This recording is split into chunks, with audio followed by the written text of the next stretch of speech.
Hello everyone. Today we will read the chapter of Family Bulbul, class 7 from our English Village.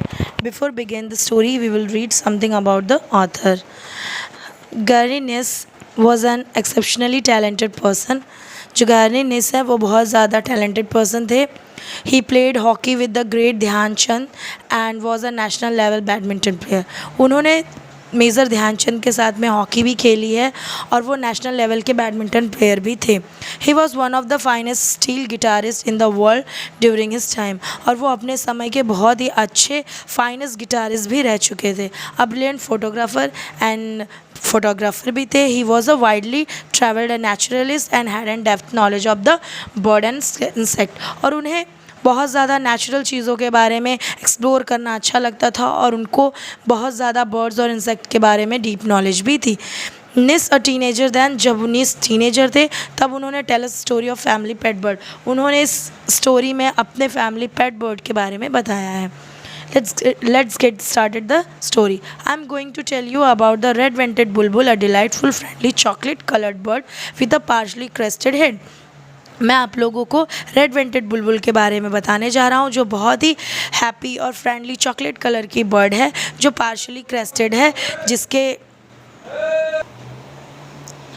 Friendly chocolate coloured bird with partially crested head. और वो chocolate colour की bird थी और partially crested head, और उसका head जो था थोड़ा सा क्राउन के जैसा अप था. It keeps its sunning crest prominently raised when resting after a flight. और ये जो क्राउन था, क्रेस्ट था, बहुत ही प्यारा लगता था और ये उसको स्टनिंग बना के रखता था. When resting after a flight, जब वो एक उड़ान लेके आती थी और रेस्ट करती थी तो भी ये बहुत प्यारा लगता था. The breast and back are brown. इसका जो ब्रेस्ट और बैक था वो ब्राउन कलर का था. It has a scarlet patch at the root of tail and white rump. और इसका जो कलर था सिंदूरी कलर का बॉडी का पैच था, और जो रूट थी टेल की वो वाइट सिंदूरी कलर थी एंड वाइट रम्प. और जो नीचे का एनल पार्ट था वो वाइट कलर का था. रम्प का मतलब होता है बर्ड्स का down parts. The male and female look alike and cannot distinguish. जो मेल और फीमेल थे वो बिल्कुल ही सेम ही दिखते थे, उनको डिस्टिंग्विश करना थोड़ा मुश्किल होता था. You will find red vented bulbuls throughout India and up 4000 feet in Himalayas. आप रेड वेंटेड बुलबुल जो है वो आपको इंडिया में पाई जाती है और 4000 फीट ऊंचाई पर हिमालयाज रेंजेस में. The bulbul frequents light jungles but in Himalayas it is found mainly in the tea gardens. जो बुलबुल है वो बहुत ही ईजिली जंगल्स में भी पाई जाती है हिमालयाज के, और मेन टी गार्डन्स में भी. The build their nest in the low bushes where you urchins find the easy to catch the baby birds and sell them. जो ये बर्ड है ये अपने नेस्ट को टी के बुशेस में बहुत ही डाउन लेवल में बनाती है, नीचे की तरफ में. और जो पुअर और डर्टी बच्चे होते हैं वो इसको बहुत ही आसानी से पकड़ करके इनको बेच देते हैं. Our family lived in the tea gardens of Windsor tea state in Darjeeling. हमारी जो फैमिली है, अब ऑथर बताते कि हमारी जो फैमिली है ये रॉयल रेजिडेंसी में दार्जिलिंग में हम लोग रहते थे. Let me tell you about our family personal experience with red vented bulbul. आइए हम आपको बताते हैं कि मेरी फैमिली का पर्सनल एक्सपीरियंस कैसा रहा है रेड वेंटेड बुलबुल के साथ में. One day a Nepali lad came to our house with 3 babies bulbuls. एक दिन नेपाली बच्चा 3 बुलबुल्स के साथ में मेरे घर पे आया. The bird were fledging not quite able to fly. जो बर्ड्स थी अभी उन्होंने फ्लैजिंग कर रही थी, अभी अच्छी तरीके से वो लोग उड़ना नहीं सीखी थी. Try to learn fly. अभी वो उड़ना सीख रही थी. Our family decided to buy all 3 of them for a very small amount of money. हमारी फैमिली में ने डिसाइड किया कि हम इनको परचेस करेंगे, और वो बहुत ही स्मॉल अमाउंट में दे रहा था, इस वजह से हमने उसको परचेस कर लिया. We fed these babies sattu ground gram mixed with water. हम उसको सत्तू खिलाते थे जो कि उसको वाटर और ग्राम का मिक्सचर होता है, उसमें bread soak in the milk, और उसको हम मिल्क में ब्रेड सोक करके खिलाते थे. डिफरेंट काइंड्स के फूड भी खिलाते थे. Unfortunately 2 of the babies died unexpectedly. उसमें से 2 जो बेबीज़ थी वो अनफॉर्चुनेटली डेथ कर गई. इतनी केयर होने के बाद भी 2 बेबीज़ उसमें से मर गई. The one who survive was christened Kalijurali. उनमें से जो सर्वाइव करके एक बच गई उसका नाम हम लोगों ने कालीजुराली रखा. केजे फॉर शॉर्ट में KJ. The Nepali name for the bird इसका नेपाली में जो मीनिंग होता है वो चिड़िया होता है। The bird became unbelievably domesticated. ये जो चिड़िया थी ये हमारे घर में बहुत ही ज़्यादा घुल मिल गई थी। When it was full grown, जब ये पूरी तरह से बड़ी हो गई, it was to fly outside freely but always respond to all our calls. ये बाहर उड़ने जाती थी हमेशा, लेकिन जब भी हम इसको बुलाते थे ये तुरंत रिस्पॉन्ड करती थी। Our house was a two-storied building with 3 bedrooms upstairs and sitting room and dining room downstairs।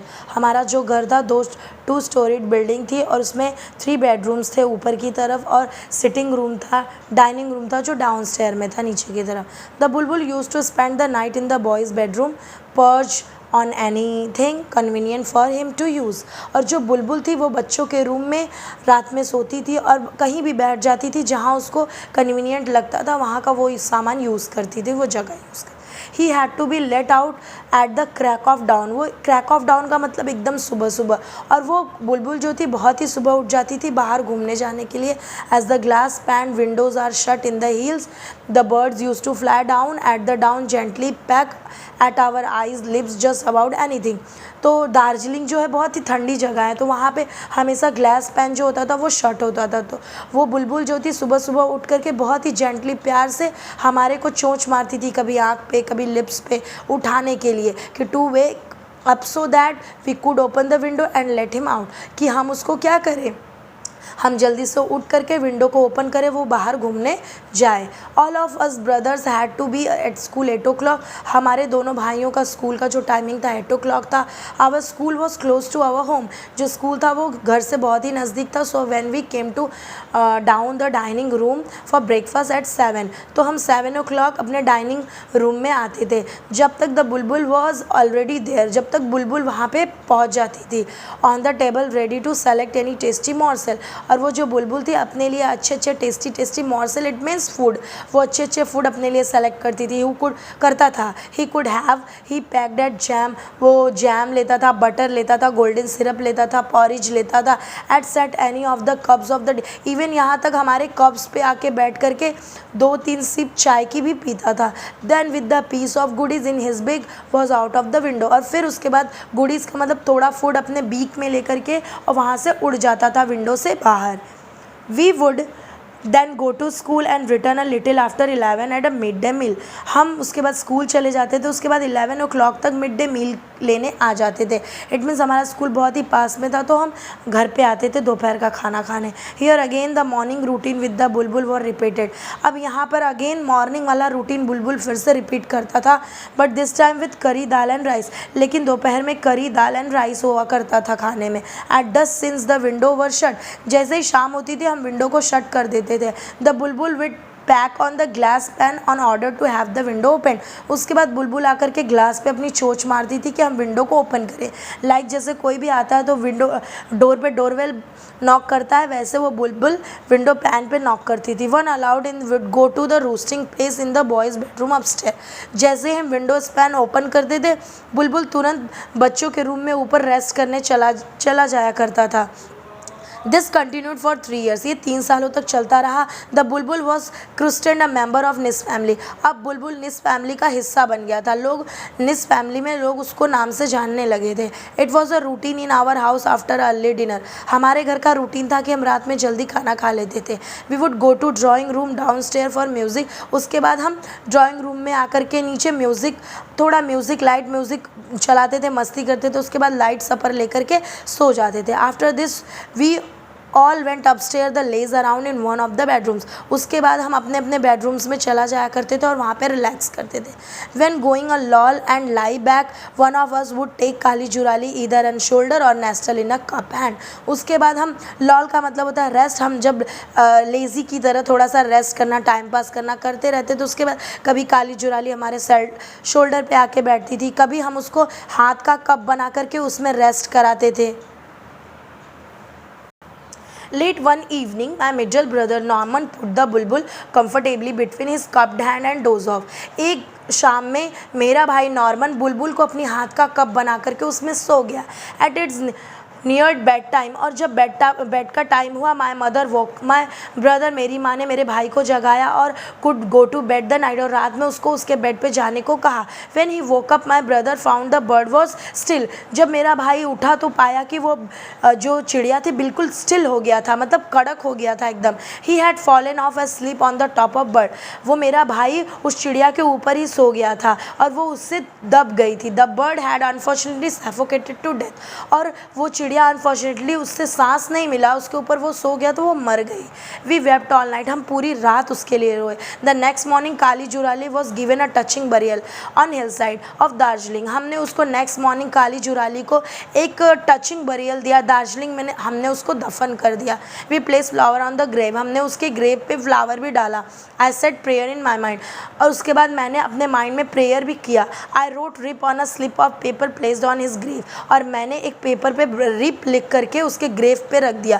The paper flu away, लेकिन वो पेपर उड़ गया, लेकिन मुझे ऐसा लगता है कि काली जुराली आज भी उसमें उसके आत्मा को शांति मिली है और वो वहाँ पे रेस्ट एंड पीस हो गया है। So student, with this we come to the end of this chapter. I hope you will understood this. We will meet you next video. Till then, bye bye and take care.